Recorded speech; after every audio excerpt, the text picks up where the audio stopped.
Welcome to wishful ಅಡುಗೆ ಮನೆ. ಇವತ್ತು ನೋಡಿ ಹಸಿ ಟೊಮೆಟೊನ ಬಳಸಿಬಿಟ್ಟು ಒಂದು ಉತ್ತರ ಕರ್ನಾಟಕದ್ದು ತುಂಬ ಆಗುವಂಥದ್ದು ಒಂದು ರೆಸಿಪಿನ ಮಾಡೋಣ.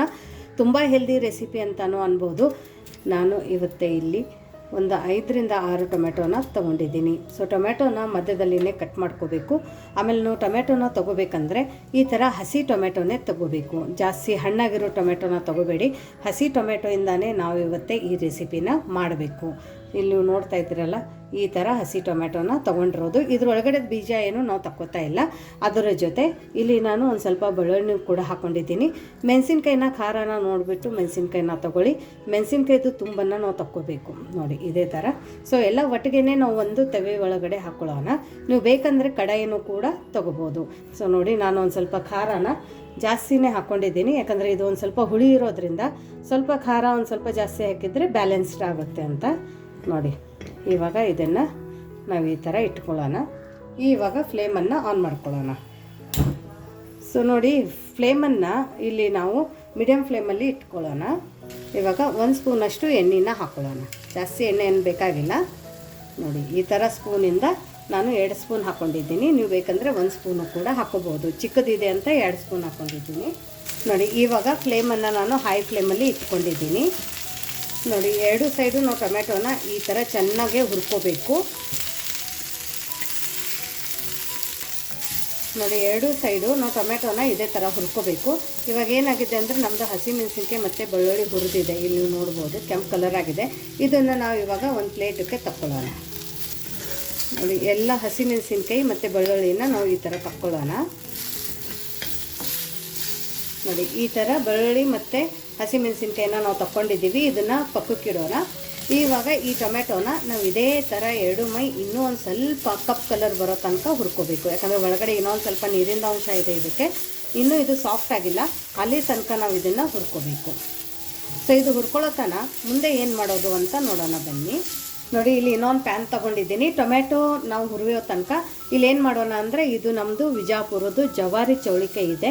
ಸೊ ಇದನ್ನು ನಾನು ಈ ಥರ ಸೋಸ್ಕೊಂಡಿದ್ದೀನಿ. ಸೋಸ್ಕೊಂಡ್ಬಿಟ್ಟು ಒಂದು 10 ನಿಮಿಷ ನೀರಲ್ಲಿ ಇದೇ ಥರ ನೆನೆಯೋಕೆ ಬಿಟ್ಟಿದ್ದೆ. ಯಾಕಂದರೆ ಇದ್ರೊಳಗಡೆ ಒಂದು ಸ್ವಲ್ಪ ಸುಂಕಿರುತ್ತೆ, ಹಾಗಾಗಿ ಅದನ್ನು ನಾನು ನೆನೆಯೋಕೆ ಬಿಟ್ಟಿದ್ದೆ. ಸೊ ನೋಡಿ ಇದನ್ನು ಕೂಡ ಇವಾಗ ನೀರಿಂದ ತೆಗ್ದಿದ್ದೀನಲ್ಲ, ಒಂದು ಸ್ವಲ್ಪ ನೀರು ಡ್ರೈ ಆಗೋ ತನಕ ಇದೇ ಥರ ಬಿಟ್ಬಿಡಬೇಕು. ಇಲ್ಲಿ ನೋಡಿ ಇವಾಗ ನಾವೇನು ತೊಳೆದು ಹಾಕ್ಕೊಂಡಿದ್ವಲ್ಲ ಚೌಳಿಕಾಯಿ, ಅದ್ರ ಒಳಗಡೆ ನೀರೆಲ್ಲ ಡ್ರೈ ಆಗಿದೆ.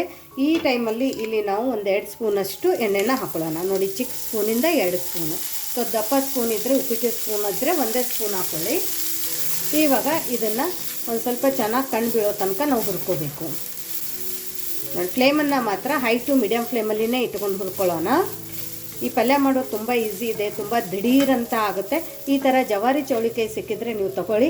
ಅಥವಾ ಈ ಸೈಡಲ್ಲಿ ಬೆಂಗಳೂರು ಸೈಡೆಲ್ಲ ಗೋರೆಕಾಯಿ ಸಿಗುತ್ತೆ ದಪ್ಪ, ಅದನ್ನು ತೊಗೊಂಡಿದ್ರು ಅದರೊಳಗಡೆನೂ ಕೂಡ ಎಳೆದು ಬರುತ್ತೆ. ಸೊ ಅದನ್ನು ತೊಗೊಂಡು ಇದೇ ಥರ ನೀವು ಮಾಡ್ಕೋಬೋದು ನೋಡಿ. ಟೊಮೆಟೊ ಕೂಡ ನಾವು ಈ ಥರ ಹುರ್ಕೊಂಡು ಬರಬೇಕು. ಇಲ್ಲಿ ನೀವು ನೋಡಿದ್ರಲ್ಲ, ಈ ಥರ ಹುರಿಬೇಕು. 2 ಸೈಡು ತುಂಬ ಚೆನ್ನಾಗಿ ಹುರಿದಿದೆ. ಇಲ್ಲಿ ನೀವು ನೋಡ್ಬೋದು ನೋಡಿ, ಸಾಫ್ಟು ಕೂಡ ಆಗಿದೆ. ಸೊ ಇವಾಗ ಏನು ಮಾಡೋಣ ಅಂದರೆ ಫ್ಲೇಮನ್ನು ಆಫ್ ಮಾಡ್ಕೊಳ್ಳೋಣ. ಫ್ಲೇಮನ್ನು ಆಫ್ ಮಾಡಿಕೊಂಡು ಮೇಲ್ಗಡೆ ಒಂದು ಲಿಡ್ಡನ್ನು ಮುಚ್ಚಿಬಿಟ್ಟು ನಮ್ಮದು ಗೋರೆಕಾಯಿ ಹುರಿಯೋ ತನಕ ಇದೇ ಥರ ಬಿಟ್ಬಿಡೋಣ ನೋಡಿ. ಇಲ್ಲಿ ನಮ್ಮದು ಚೌಳಿಕಾಯಿ ಕೂಡ ಚೆನ್ನಾಗಿ ಹುರಿದಿದೆ. ಇಲ್ಲಿ ನೀವು ನೋಡ್ಬೋದು ಚೆನ್ನಾಗಿ ಕಣ್ಣು ಬಿದ್ದಿದೆ ಇದಕ್ಕೆ. ಸೊ ಜಾಸ್ತಿ ಕೂಡ ನಾವು ಇಲ್ಲಿ ಇದನ್ನು ಹುರಿಬಾರ್ದು, ಮತ್ತು ಅದ್ರ ಟೇಸ್ಟ್, ಅದ್ರ ರುಚಿ ಮತ್ತು ಹೋಗ್ಬಿಡುತ್ತೆ. ಇಷ್ಟು ಹುರಿದ್ರೆ ಸಾಕು. ಇವಾಗ ಏನು ಮಾಡೋಣ, ಫ್ಲೇಮನ್ನು ಆಫ್ ಮಾಡ್ಕೊಳ್ಳೋಣ. ಆಫ್ ಮಾಡ್ಕೊಂಡ್ಬಿಟ್ಟು ಒಂದೇ ಒಂದು ಹಿಡಿ ಅಷ್ಟು ನೀರನ್ನು ಇದ್ರ ಮೇಲೆ ಚಿಂದಿಸೋಣ. ಆಮೇಲೆ ಮೇಲ್ಗಡೆ ಒಂದು ಈ ಥರ ಲಿಡ್ಡನ್ನು ಮುಚ್ಚಿ 1 ನಿಮಿಷ ಇದೇ ಥರ ಬಿಟ್ಟುಬಿಡೋಣ ನೋಡಿ. ಇಲ್ಲಿ ನಾವು ಟೊಮೆಟೊದೇನು ಮುಚ್ಚಿಟ್ಟಿದ್ದೀವಲ್ಲ, ಇದನ್ನು ಇವಾಗ ತಕ್ಕೊಳ್ಳೋಣ. ವಾವ್, ತುಂಬ ಚೆನ್ನಾಗಿದು ಬೈದಿದೆ. ಇಲ್ಲಿ ನೋಡ್ಬೋದು ಎಷ್ಟು ಸಾಫ್ಟ್ ಆಗಿದೆ ಅಂತ. ಇವಾಗ ಏನು ಮಾಡೋಣ ಅಂದರೆ ಇದೇ ಥರ ಸ್ಪೂನಿಂದ ಒಂದು ಸ್ವಲ್ಪ ಈ ಥರ ಪ್ರೆಸ್ ಮಾಡ್ಕೊಳ್ಳೋಣ. ತುಂಬ ಬೇಗ ಆಗುತ್ತೆ ಅಂತ ಈ ಥರ ಮಾಡ್ಕೊತಾ ಇರೋದು. ಸುಮ್ಮನೆ ಲೈಟಾಗಿ ಒಂದು ಸ್ವಲ್ಪ ಪ್ರೆಸ್ ಮಾಡ್ಕೊಳ್ಳೋಣ. ಇವಾಗ ನೋಡಿ ಇಲ್ಲಿ ನಾನು ಈ ಥರ ಒಂದು ಮಿಳಿನ ತೊಗೊಂಡಿದ್ದೀನಿ. ನೀವು ಬೇಕಂದರೆ ಬಟ್ಲೂ ತೊಗೋಬೋದು ಅಥವಾ ಗ್ಲಾಸು ಕೂಡ ತೊಗೋಬೋದು. ಇವಾಗ ಇದರಿಂದ ಇದನ್ನೊಂದು ಸ್ವಲ್ಪ ಈ ಥರ ನಾವು ಸ್ಮ್ಯಾಶ್ ಮಾಡ್ಕೊಳ್ಳೋಣ. ನಿಧಾನಕ್ಕೆ ಮಾಡ್ಕೊಳ್ಳಿ, ಯಾಕಂದರೆ ಇದು ಬಿಸಿ ಇರುತ್ತಲ್ಲ, ಹಾಗಾಗಿಬಿಟ್ಟು ನಿಧಾನಕ್ಕೆ ಮಾಡ್ಕೊಳ್ಳಿ ನೋಡಿ. ಈ ಥರ ಮಾಡ್ಕೊಂಡ ನಂತರ ಇವಾಗ ಫ್ಲೇಮನ್ನು ನಾವು ಮೀಡಿಯಮ್ ಫ್ಲೇಮಲ್ಲಿ ಇಟ್ಕೊಳ್ಳೋಣ. ಮೀಡಿಯಮ್ ಫ್ಲೇಮಲ್ಲಿ ಇಟ್ಕೊಂಡ್ಬಿಟ್ಟು ಇದನ್ನು ಒಂದು ಸ್ವಲ್ಪ ನಾವು ಈ ಥರ ಹುರ್ಕೋಬೇಕು. ಈ ಥರ ಮಾಡೋದ್ರಿಂದ ಇದ್ರ ರುಚಿನೇ ಬೇರೆ, ತುಂಬ ಚೆನ್ನಾಗಿ ಈ ಥರ ರುಚಿ ಬರುತ್ತೆ. ಇದೊಂದು ಸ್ವಲ್ಪ ನೀರು ಡ್ರೈ ಆಗೋ ತನಕ ಹುರ್ಕೋಬೇಕು ನಾವು. ನೋಡಿ ಇದ್ರದ್ದು ಒಂದು ಸ್ವಲ್ಪ ನೀರು ಆಡಿಸೋ ತನಕ ನಾವು ನೆಕ್ಸ್ಟ್ ಏನು ಮಾಡೋದು ಅಂತ ನೋಡೋಣ. ಮಧ್ಯದಲ್ಲಿ ಇದಕ್ಕೆ ನಾವು ಕೈ ಆಡಿಸ್ತಾ ಇರಬೇಕು. ಇವಾಗ ನೋಡಿ ಇಲ್ಲೊಂದು ಕುಕ್ಕರಲ್ಲಿ ಒಂದು ಸ್ವಲ್ಪ ತೊಗರಿಬೇಳೆನ ತೊಗೊಂಡಿದ್ದೀನಿ. ಪ್ಲೇನ್ ತೊಗರಿಬೇಳೆ ಇದೆ, ಇದು ಮನೆಯಲ್ಲಿ ನಾವು ಮಾಡಿರ್ತೀವಿ, ನಾವು ಬೆಳೆದಿರುವಂಥ ಆರ್ಗ್ಯಾನಿಕ್ ತೊಗರಿಬೇಳೆ ಇದು. ಸೊ ನೋಡಿ ಇವಾಗ ಏನು ಮಾಡೋಣ ಅಂದರೆ ಇದನ್ನು ನೀಟಾಗಿ ವಾಶ್ ಮಾಡ್ಕೊಂಡು ಬರೋಣ. ನೋಡಿ ನಾನು ಈ ಥರ ಒಂದು 3 ಸರ್ತಿ ಬೇಳೆಯನ್ನು ತೊಳ್ಕೊಂಡು ಬಂದಿದ್ದೀನಿ. ಇವಾಗ ಏನು ಮಾಡೋಣ ಅಂದರೆ ಇದ್ರೊಳಗಡೆ ನೀರನ್ನು ಹಾಕೊಳ್ಳೋಣ. ನೀವು ನಾರ್ಮಲಾಗಿ ನೀವು ಬೇಳೆ ಕೂಗಿಸ್ಬೇಕಾದ್ರೆ ಎಷ್ಟು ನೀರನ್ನು ಹಾಕ್ತೀರಾ ಅಷ್ಟೇ ಹಾಕಿ, ತುಂಬ ಜಾಸ್ತಿ ಹಾಕ್ಕೋಬೇಡಿ, ಸ್ವಲ್ಪ ಕಡಿಮೆ ಹಾಕಿದರೆ ನಡೆಯುತ್ತೆ. ಇವಾಗ ಇದ್ರ ಒಳಗಡೆ ಒಂದು ಸ್ವಲ್ಪ ಅರಿಶಿಣದ ಪುಡಿನ ಹಾಕೊಳ್ಳೋಣ. ಅದ್ರ ಜೊತೆ 1 ಸ್ಪೂನ್ ಎಣ್ಣೆನ ಹಾಕೊಳ್ಳೋಣ. ಇವಾಗ ಮೇಲ್ಗಡೆ ಲಿಡ್ಡನ್ನು ಮುಚ್ಚಿಬಿಟ್ಟು ಮೀಡಿಯಮ್ ಫ್ಲೇಮಲ್ಲಿ ಒಂದು 4 ವಿಸಲನ್ನು ತಕ್ಕೊಂಡು ಬರೋಣ. ನೋಡಿ ಈ ಥರ ಟೊಮೆಟೊ ಚೆನ್ನಾಗಿ ಹುರಿದಿದೆ. ಇವಾಗ ಫ್ಲೇಮನ್ನು ಆಫ್ ಮಾಡ್ಕೊಳ್ಳೋಣ. ಆಫ್ ಮಾಡಿಕೊಂಡು ಇದೊಂದು ಸ್ವಲ್ಪ ಆರೋಕ್ಕೆ ನಾವು ಇದೇ ಥರ ಬಿಡಬೇಕು. ಸೊ ಇವಾಗ ಈ ಟೊಮೆಟೊ ಆರೋ ತನಕ ನೆಕ್ಸ್ಟ್ ಏನು ಮಾಡೋದು ಅಂತ ನೋಡೋಣ ಬನ್ನಿ. ನೋಡಿ ಇಲ್ಲಿ ನಮ್ಮ ಚೌಳಿಕಾಯಿ ಚೆನ್ನಾಗಿ ಸ್ಟೀಮ್ ಆಗಿದೆ. ಇವಾಗ ಇದನ್ನು ಒಂದು ತಟ್ಟೆ ಒಳಗಡೆ ತಕ್ಕೊಳ್ಳೋಣ. ನೋಡಿ ಎಲ್ಲದೂ ಈ ಥರ ಒಂದು ತಟ್ಟೆ ಒಳಗಡೆ ತಕ್ಕೊಂಡಿದ್ದೀನಿ. ಇವಾಗ ಇದೇ ಪ್ಯಾನ್ ಒಳಗಡೆ ನಾವು ಒಂದು ಸ್ವಲ್ಪ ನಾವು ಎಣ್ಣೆನ ಹಾಕೊಳ್ಳೋಣ. 1 ಸ್ಪೂನಷ್ಟು ಎಣ್ಣೆನ ಹಾಕ್ಕೊಂಡಿದ್ದೀನಿ. ಎಣ್ಣೆ ಬಿಸಿ ಆದ ನಂತರ ಒಂದು ಸ್ವಲ್ಪ ಸಾಸಿವೆ ಹಾಕೊಳ್ಳೋಣ, ಒಂದು ಸ್ವಲ್ಪ ಜೀರಿಗೆ ಹಾಕೊಳ್ಳೋಣ. ಸುಮ್ಮನೆ ಒಂದು ಚಿಟಿಕೆ ಹಾಕ್ಕೊಳ್ಳಿ, ಜಾಸ್ತಿ ಹಾಕ್ಕೋಬೇಡಿ. ನೋಡಿ ಸಾಸಿವೆ ಜೀರಿಗೆ ಚಟಪಟ ಅಂತಿರಬೇಕಾದ್ರೆ ಒಂದು ಸ್ವಲ್ಪ ಹಿಂಗನ್ನು ಹಾಕ್ಕೊಳ್ಳೋಣ. ಆಮೇಲೆ ಒಂದು ಚಿಕ್ಕದಾಗಿ ಕಟ್ ಮಾಡಿಕೊಂಡ್ರು ಅಂತ ಈರುಳ್ಳಿ. ನೀವು ಈರುಳ್ಳಿ ಜಾಸ್ತಿ ಬೇಕಂದ್ರೂ ಕೂಡ ಹಾಕೋಬೋದು, ಅಥವಾ ಬೆಳ್ಳುಳ್ಳಿ ಬೇಕಂದ್ರೂ ಕೂಡ ಹಾಕೋಬೋದು. ಇವಾಗ ಸ್ವಲ್ಪ ಕರಿಬೇವಿನ ಸೊಪ್ಪನ್ನು ಕೂಡ ಹಾಕೊಳ್ಳೋಣ. ಇದೇನು ಜಾಸ್ತಿ ಹುರಿಬೇಕಂತೇನಿಲ್ಲ, ಬರೀ ಹಸಿ ವಾಸನೆ ಹೋದರೆ ಸಾಕು. ಇವಾಗ ಏನು ಮಾಡೋಣ ಅಂದರೆ ಫ್ಲೇಮನ್ನು ಲೋ ಫ್ಲೇಮಲ್ಲಿ ಇಟ್ಕೊಳ್ಳೋಣ. ಇಷ್ಟು ಈರುಳ್ಳಿ ಹುರಿದ್ರೆ ಸಾಕು. ಇವಾಗ ನಾವು ಹುರಿದಿಟ್ಕೊಂಡಿದ್ದೀವಲ್ಲ ಗೋರೆಕಾಯಿ, ಅದನ್ನು ಹಾಕ್ಕೊಳ್ಳೋಣ. ರುಚಿಗೆ ತಕ್ಕಷ್ಟು ಉಪ್ಪನ್ನು ಹಾಕ್ಕೊಳ್ಳೋಣ. ಇವಾಗ ಇದನ್ನು ಹುರ್ಕೊಳ್ಳೋಣ. ಜಸ್ಟ್ ಒಂದು ಸರ್ತಿ ಮಿಕ್ಸ್ ಮಾಡಿದರೆ ಸಾಕು. ಮಿಕ್ಸ್ ಮಾಡಬೇಕಾದ್ರೆ ಫ್ಲೇಮನ್ನು ಮೀಡಿಯಮ್ ಫ್ಲೇಮಲ್ಲಿ ಇಟ್ಕೊಳ್ಳಿ. ಇವಾಗ ಇದು ಚೆನ್ನಾಗಿ ಮಿಕ್ಸ್ ಆಯ್ತಲ್ಲ, ಮಿಕ್ಸ್ ಆದ ನಂತರ ಫ್ಲೇಮನ್ನು ಲೋ ಫ್ಲೇಮಲ್ಲಿ ಇಟ್ಕೊಳ್ಳೋಣ. ಇವಾಗ ಇದನ್ನು ಈ ಥರ ನೀಟಾಗಿ ಮಧ್ಯದಲ್ಲಿ ಇಟ್ಕೊಳ್ಳೋಣ. ಇವಾಗ ಇದ್ರ ಒಳಗಡೆ ಸ್ವಲ್ಪ ಅರಿಶಿಣದ ಪುಡಿನ ಹಾಕೊಳ್ಳೋಣ. ಇಲ್ಲಿ ನಾನು ಹಾಕೋತಾ ಇದ್ದೀನಿ ಉತ್ತರ ಕರ್ನಾಟಕದ ಸ್ಪೆಷಲ್ ಮಸಾಲೆ ಖಾರ. ಯಾರಿಗಾದರೆ ಬೇಕಂದರೆ ವಾಟ್ಸಪ್ ನಂಬರ್ ಡಿಸ್ಕ್ರಿಪ್ಷನ್ ಬಾಕ್ಸಲ್ಲಿದೆ, ಅಲ್ಲಿಂದ ನೀವು ಆರ್ಡ್ರ್ ಮಾಡ್ಬೋದು. ಅದರ ಜೊತೆ pure Guntur Byadgi red chilli powder ಕೂಡ ಹಾಕ್ತಾಯಿದ್ದೀನಿ. ಇಲ್ಲಿ ನೀವು ಕಲರ್ ನೋಡ್ಬೋದು ಎಷ್ಟು ಪ್ಯೂರ್ ಆಗಿದೆ, ಫುಲ್ ಆರ್ಗ್ಯಾನಿಕ್ ಇದೆ, ಪ್ಯೂರ್ ಆರ್ಗ್ಯಾನಿಕ್ ಇದೆ. ಸೊ ಯಾರಿಗಾದರೆ ಬೇಕಂದರೆ ಇದನ್ನು ಕೂಡ ನೀವು ಅಲ್ಲಿ ವಾಟ್ಸಪ್ ನಂಬರಿಂದ ಆರ್ಡ್ರ್ ಮಾಡ್ಕೋಬೋದು. ಇವಾಗ ಒಂದು ಸ್ವಲ್ಪ ಇಲ್ಲಿ ಕಾರೆಳದ ಕುಟ್ಟ ಅಂತೀವಿ, ಇದಕ್ಕೆ ಹುಚ್ಚೆಳ್ಳಿನ ಪುಡಿ ಕೂಡ ಅಂತಾರೆ. ಇದನ್ನು ಕೂಡ 1 ಸ್ಪೂನಷ್ಟು ಇದ್ರ ಒಳಗಡೆ ಹಾಕೊಳ್ಳೋಣ. ಹುಚ್ಚೆಳ್ಳಿನ ಪುಡಿ ಅಂದರೆ ಕಾರೆಳನ ಕುಟ್ಟನ, ಕಾರೆಳನ್ನು ಹುರಿದ್ಬಿಟ್ಟು ಪುಡಿ ಮಾಡ್ಕೊಂಡು ಇಟ್ಕೊಂಡಿರೋದು. ಇವಾಗ ಇದ್ರ ಮೇಲ್ಗಡೆ ಒಂದು ಚಿಕ್ಕ ಸ್ಪೂನಿಂದ 1 ಸ್ಪೂನು, ದೊಡ್ಡ ಸ್ಪೂನಿಂದ ಅರ್ಧ ಸ್ಪೂನು ಅಷ್ಟೇ ಎಣ್ಣೆ ಹಾಕೊಳ್ಳೋಣ. ಆಮೇಲೆ ಮೇಲ್ಗಡೆ ಲಿಡ್ಡನ್ನು ಮುಚ್ಚಿಬಿಟ್ಟು ಇದೇ ಥರ ಲೋ ಫ್ಲೇಮಲ್ಲಿ ಒಂದು ಅರ್ಧ ನಿಮಿಷ ಬಿಟ್ಬಿಡೋಣ. ಇವಾಗ ನೋಡಿ ಅರ್ಧ ನಿಮಿಷ ಆಗಿದೆ, ಲಿಡ್ಡನ್ನು ತಕ್ಕೊಳ್ಳೋಣ. ಸ್ವಲ್ಪ ಸಣ್ಣದಾಗಿ ಕಟ್ ಮಾಡ್ಕೊಂಡ್ರಂಥ ಕೊತ್ತಂಬರಿ ಸೊಪ್ಪನ್ನು ಹಾಕೊಳ್ಳೋಣ. ಹಾಕೊಂಡ್ಬಿಟ್ಟು ಫ್ಲೇಮನ್ನು ಇವಾಗ ಆಫ್ ಮಾಡ್ಕೊಳ್ಳೋಣ. ಫ್ಲೇಮನ್ನು ಆಫ್ ಮಾಡಿಕೊಂಡು ಇವಾಗ ಈ ಮಸಾಲೆ ಮತ್ತು ನಮ್ಮದೆಲ್ಲ ಕೊತ್ತಂಬರಿ ಸೊಪ್ಪು ಎಲ್ಲ ನೀಟಾಗಿ ಈ ಥರ ಮಿಕ್ಸ್ ಮಾಡ್ಕೊಳ್ಳೋಣ. ಇದಕ್ಕೆ ನಮಗೆ ಗ್ರೌಂಡ್ನಟ್ ಪುಡಿ ಅಂದರೆ ಕಡಲೆ ಬೀಜದ ಪುಡಿ ಹಾಕಲೇಬೇಕಂತೇನಿಲ್ಲ. ನಿಮ್ಗೆ ಅಕಸ್ಮಾತ್ ಕಡಲೆ ಬೀಜದ ಪುಡಿ ಇಷ್ಟ ಆಗುತ್ತೆ ಅಂದರೆ ಇದಕ್ಕೆ ನೀವು ಹಾಕೋಬೋದು. ನೀವು ಫ್ಲೇಮನ್ನು ಆನ್ ಮಾಡಿಕೊಂಡೇ ಮಿಕ್ಸ್ ಮಾಡ್ಕೋತೀನಿ ಅಂದರೆ ಅದನ್ನು ಸಿಹಿದೋದಂಗೆ ಆಗುತ್ತೆ, ಖಾಟ ಬರೋಕ್ಕೆ ಸ್ಟಾರ್ಟ್ ಆಗುತ್ತೆ. ನಿಮ್ಗೆ ಅಷ್ಟು ಅಥೆಂಟಿಕ್ ಆಗಿ ಅದರ ಫ್ಲೇವರ್ ಬರೋದಿಲ್ಲ. ಹಾಗಾಗಿ ನಾ ಹೇಳೋ ರೀತಿಯಲ್ಲಿ ಮಾಡಿ ನಿಮ್ಮ ಗೋರೆಕಾಯಿ ತುಂಬ ಟೇಸ್ಟಿಯಾಗಿ ಆಗುತ್ತೆ. ಗೋರೆಕಾಯಿ ತಿನ್ನಲ್ಲ ಅನ್ನೋರು ಕೂಡ ಗೋರೆಕಾಯಿನ ತಿನ್ಕೋತಾರೆ. ಇವಾಗ ಇದೆಲ್ಲ ಮಿಕ್ಸ್ ಆಗಿದೆ. ಇದ್ರ ಮೇಲ್ಗಡೆ ಒಂದು ಲಿಡ್ಡನ್ನು ಮುಚ್ಚಿಬಿಟ್ಟು ನಾವು ಸರ್ವ್ ಮಾಡಬೇಕಾದ್ರೆ ತಕ್ಕೊಳ್ಳೋಣ. ಇವಾಗ ಇದನ್ನು ಪಕ್ಕಕ್ಕಿಟ್ಟು ನೆಕ್ಸ್ಟ್ ಏನು ಮಾಡೋದು ಅಂತ ನೋಡೋಣ ಬನ್ನಿ. ನೋಡಿ ಇಲ್ಲಿ ನಮ್ಮದು ಕುಕ್ಕರ್ ಕೂಡ ವಿಸಲ್ ಆಗಿದೆ. ನೋಡಿ ಬೇಳೆ ಎಷ್ಟು ಚೆನ್ನಾಗಿ ಕುದ್ದಿದೆ ಅಂತ. ಇದನ್ನು ನೀಟಾಗಿ ಇವಾಗ ಮಿಕ್ಸ್ ಮಾಡ್ಕೊಳ್ಳೋಣ. ಅಥವಾ ನೀವು ಬೇಕಂದರೆ ಮಜ್ಜಿಗೆ ಕಡಿಯೋದಿರುತ್ತಲ್ಲ, ಇದರಿಂದ ಕೂಡ ಇದನ್ನು ಕಟ್ಕೋಬೋದು. ಇದಕ್ಕೇನು ಮತ್ತೆ ಇವಾಗ ಕುದಿಸೋ ಅವಶ್ಯಕತೆ ಇಲ್ಲ.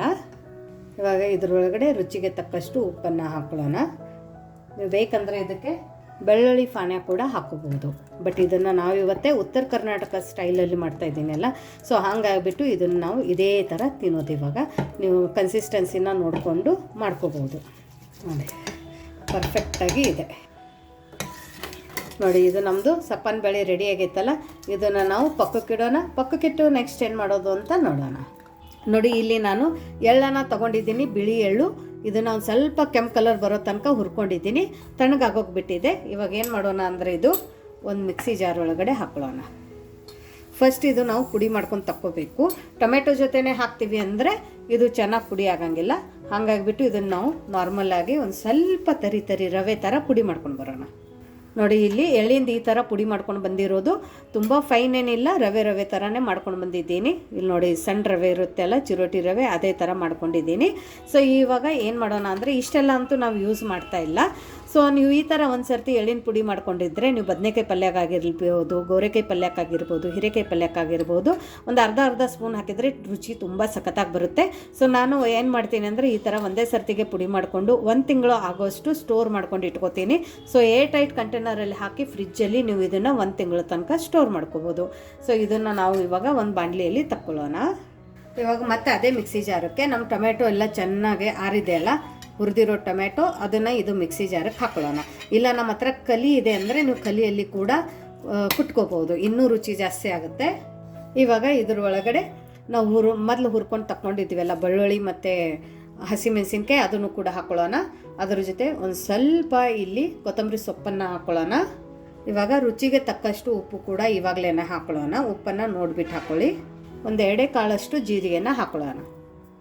ಇವಾಗ ಟೊಮೆಟೊ ತುಂಬ ಹುಳಿ ಇರುತ್ತಲ್ಲ, ಹಾಗಾಗಿ ಟೇಸ್ಟನ್ನು ಬ್ಯಾಲೆನ್ಸ್ ಮಾಡೋಕ್ಕೆ ಇಲ್ಲಿ ನಾನು ಬೆಲ್ಲನ ತೊಗೊಂಡಿದ್ದೀನಿ.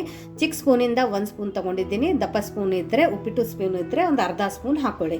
ಇಲ್ಲ ನಮ್ಮ ಬೆಲ್ಲ ಬೇಡ, ಹುಳಿನೇ ಇಷ್ಟ ಅಂದರೆ ಬೆಲ್ಲನ ನೀವು ಸ್ಕಿಪ್ ಮಾಡ್ಕೋಬೋದು. ನೋಡಿ ಇವಾಗ ಇದನ್ನು ನಾವು ರುಬ್ಬೇಕಂದ್ರೆ ಆನು ಆಫು ಮಾಡ್ತಾ ತರಿಯಾಗಿ ರುಬ್ಕೊಂಡು ಬರಬೇಕು. ನೋಡಿ ಈ ಥರ ಆನು ಆಫು ಮಾಡ್ತಾ ಈ ಥರ ತರಿಯಾಗಿ ರುಬ್ಕೊಂಡು ಬಂದಿರೋದು ಇಲ್ಲಿ ನೋಡ್ಬೋದು. ಇವಾಗ ನೆಕ್ಸ್ಟ್ ಇದ್ರ ಒಳಗಡೆ ನಾವು ಒಂದು ಹಿಡಿ ಆಗೋಷ್ಟು ಹುರಿದಿರೋದು ಕಡಲೆ ಬೀಜನ ಹಾಕ್ಕೊಳ್ಳೋಣ. ನಾನು ಇದ್ರ ಮೇಲ್ಗಡೆ ಸಿಪ್ಪೆನ ತೆಗೆದಿಲ್ಲ, ಅದೇ ಥರ ಹಾಕೋತಾ ಇದ್ದೀನಿ. ನೀವು ಬೇಕಂದರೆ ಸಿಪ್ಪೆ ತೆಗೆದು ಕೂಡ ಹಾಕೋಬೋದು. ಇವಾಗ ನಾವೇನು ಪುಡಿ ಮಾಡ್ಕೊಂಡು ಇಟ್ಕೊಂಡಿದ್ವಲ್ಲ ಎಳ್ಳಿಂದು, ಅದನ್ನು ಕೂಡ 1.5 ಸ್ಪೂನಷ್ಟು ಹಾಕ್ಕೊಳ್ಳೋಣ. ಇವಾಗ ಮತ್ತೆ ಇದನ್ನು ಆನು ಆಫು ಮಾಡ್ತಾ ನಿಮಗೆ ಯಾವ ಟೆಕ್ಸ್ಚರಲ್ಲಿ ಯಾವ ಕನ್ಸಿಸ್ಟೆನ್ಸಿಯಲ್ಲಿ ಬೇಕು ಆ ಥರ ಇದನ್ನು ರುಬ್ಕೊಂಡು ಬರೋಣ. ನೋಡಿ ಇದನ್ನು ನಾನು ಈ ಥರ ಚೆನ್ನಾಗಿ ರುಬ್ಕೊಂಡು ಬಂದಿದ್ದೀನಿ. ಯೂಶ್ವಲಿ ನಮ್ಮ ಟೊಮೆಟೊ ಚಟ್ನಿ ಯಾವ ಥರ ಇರುತ್ತಲ್ಲ ಅದೇ ಥರ ಇಲ್ಲಿ ನಾನು ರುಬ್ಕೊಂಡು ಬಂದಿದ್ದೀನಿ. ಇಲ್ಲಿ ನೋಡ್ಬೋದು. ಬೇಕಂದರೆ ಕಲಿಯಲ್ಲಿ ಅಥವಾ ಒಳ್ಳಲ್ಲಿನೂ ಕೂಡ ನೀವು ಕೊಟ್ಟಿದ್ರೆ ಈ ಥರ ಕುಟ್ಕೊಂಡಿದ್ರೆ ಸಾಕು. ಇಡ್ಲಿ, ದೋಸೆ, ಚಪಾತಿ, ಪೂರಿ, ಅನ್ನ ಎಲ್ಲದಕ್ಕೂ ಬೆಸ್ಟ್ ಅಂತ ಕಾಂಬಿನೇಷನ್ ಅಂತ ಹೇಳ್ಬೋದು. ಸೊ ನೋಡಿ ಇವಾಗ ನಮ್ಮ ಗೋರೆಕಾಯಿ ಪಲ್ಯ ರೆಡಿಯಾಗಿದೆ, ಟೊಮೆಟೊ ಚಟ್ನಿ ಕೂಡ ರೆಡಿಯಾಗಿದೆ, ಸಪ್ಪನ ಬ್ಯಾಳಿ ಕೂಡ ರೆಡಿಯಾಗಿದೆ. ಇದನ್ನೆಲ್ಲನೂ ನಾವು ಎದುರು ಜೊತೆ ಸರ್ವ್ ಮಾಡೋದು ಅಂತ ನೋಡೋಣ ಬನ್ನಿ. ನೋಡಿ ಇವತ್ತೇ ನಾವು ಇಲ್ಲಿ ಎಲ್ಲ ತಟ್ಟೆನ ರೆಡಿ ಮಾಡ್ಕೊತಾ ಇದ್ದೀವಿ. ಸೊ ಎದುರು ಜೊತೆ ತಿನ್ನೋದಪ್ಪ ಅಂತ ಕ್ವಶನ್ ಅಲ್ವಾ. ನೋಡಿ ಇಲ್ಲಿ ನಾನು ಬಿಸಿ ಅನ್ನ ಮಾಡ್ಕೊಂಡಿದ್ದೀನಿ. ಬಿಸಿ ಅನ್ನಕ್ಕೆ ಸಪ್ಪನ ಬ್ಯಾಳಿ, ಆಮೇಲೆ ಮನೆಯಲ್ಲಿ ಗಟ್ಟಿ ಇರುವಂಥದ್ದು ಮೊಸರನ್ನ ಮಾಡ್ಕೊಂಡಿದ್ವಿ. ಇಲ್ಲಿ ನೋಡಿ ಗಟ್ಟಿ ಮೊಸರು, ತುಂಬ ಪಂಚಪಕ್ವಾನ ಅಂತಾರಲ್ಲ ಆ ಥಾಲಿ ಇದೆ ಇವತ್ತೇ. ನಾವು ಮಾಡ್ಕೊಂಡಿರುವಂಥ ಗೋರೆಕಾಯಿ ಪಲ್ಯ, ಚೌಳಿಕಾಯಿ ಪಲ್ಯ. ಸೊ ಈ ನಮ್ಮ ಮಸಾಲೆ ಖಾರನ ಬಳಸಿಬಿಟ್ಟು ಚೌಳಿಕಾಯಿನ ಎಷ್ಟು ಈಸಿಯಾಗಿ ಮಾಡ್ಕೊಂಡಿವಿ ಅಂತ ನೋಡಿದ್ದೀರಾ. ಇಲ್ಲಿ ನೋಡಿ ನಮ್ಮದು ಹಸಿ ಟೊಮೆಟೊ ಚಟ್ನಿ ನಾವು ಇವತ್ತು ಮಾಡ್ಕೊಂಡಿದ್ದೀವಲ್ಲ, ಎಷ್ಟು ಚೆನ್ನಾಗಾಗಿದೆ ಅಂದರೆ ಅಷ್ಟು ಸಖತ್ತಾಗಿದೆ. ಇವಾಗ ನೋಡಿ ಇಲ್ಲಿ ನಾನಿಲ್ಲಿ ಶೇಂಗಾ ಹಿಂಡಿನ ತೊಗೊಂಡಿದ್ದೀನಿ. ಯಾರಿಗಾದರೆ ಮನೆಯಲ್ಲಿ ಒಳ್ಳಲ್ಲಿ ಕೊಟ್ಟಿರೋ ಶೇಂಗಾ ಹಿಂಡಿ ಬೇಕಂದರೆ ವಾಟ್ಸಪ್ ನಂಬರ್ ಕೊಟ್ಟಿದ್ದೀನಿ ಡಿಸ್ಕ್ರಿಪ್ಷನ್ ಬಾಕ್ಸಲ್ಲಿ, ಅಲ್ಲಿಂದ ನೀವು ಆರ್ಡ್ರ್ ಹಾಕೋಬೋದು. ಅದರ ಜೊತೆ ಇಲ್ಲಿ ನಾನು ಅಕ್ಸಿ ಹಿಂಡಿ ಕೂಡ ತೊಗೊಂಡಿದ್ದೀನಿ. ಅಕ್ಸಿ ಹಿಂಡಿ ಕೂಡ ಯಾರಿಗಾದರೆ ಬೇಕಂದರೆ ಇದನ್ನು ಕೂಡ ಅದೇ ವಾಟ್ಸಪ್ ನಂಬರಿಂದ ನೀವು ಆರ್ಡ್ರ್ ಹಾಕ್ಬೋದು. ಆಮೇಲೆ ಟೇಸ್ಟಿಯಾಗಿರುವಂಥದ್ದು ಮೌತ್ ವಾಟರಿಂಗ್ ಅಂತಾರಲ್ಲ, ನೋಡಿದರೆ ಬಾಯಲ್ಲಿ ನೀರು ಬರುತ್ತೆ ಆ ಥರ ಮಾವಿನಕಾಯಿ ಉಪ್ಪಿನಕಾಯಿ. ಈ ವಿಡಿಯೋ ಕೂಡ ನಾನು ಶೇರ್ ಮಾಡಿದ್ದೀನಿ, ಮನೆಯಲ್ಲಿನೇ ಮಾವಿನಕಾಯಿ ಉಪ್ಪಿನಕಾಯಿ ಯಾವ ಥರ ಹಾಕೋದು ಅಂತ. ಇದ್ರ ಕಲರ್ ನೋಡಿ, ಈ ಕಲರ್ ಯಾವ ಥರ ಬಂದಿದೆ ಅಂದರೆ ನನ್ನ ಮನೆಯಲ್ಲಿ ಏನು ನಾವು ಇವಾಗ ಸೇಲಕ್ಕೂ ಇಟ್ಟಿದ್ದೀವಲ್ಲ ರೆಡ್ ಚಿಲ್ಲಿ ಪೌಡರ್, ಅದನ್ನೇ ಬರೀ ಹಾಕಿರೋದು ನಾನು. ಬೇರೆ ಯಾವುದೂ ಎಕ್ಸ್ಟ್ರಾ ಚಿಲ್ಲಿ ಪೌಡ್ರ್ ಔಟ್ಸೈಡದ್ದು ಹಾಕಿಲ್ಲ. Guntur Byadgi mix red chilli powder ಹಾಕಿ ಉಪ್ಪಿನಕಾಯಿನ ಮಾಡ್ಕೊಂಡಿದ್ದೆ. ಸೊ ಅದಕ್ಕೋಸ್ಕರನೇ ಇಷ್ಟು ಪರ್ಫೆಕ್ಟಾಗಿ ಕಲರ್ ಬಂದಿದೆ ನೋಡಿ.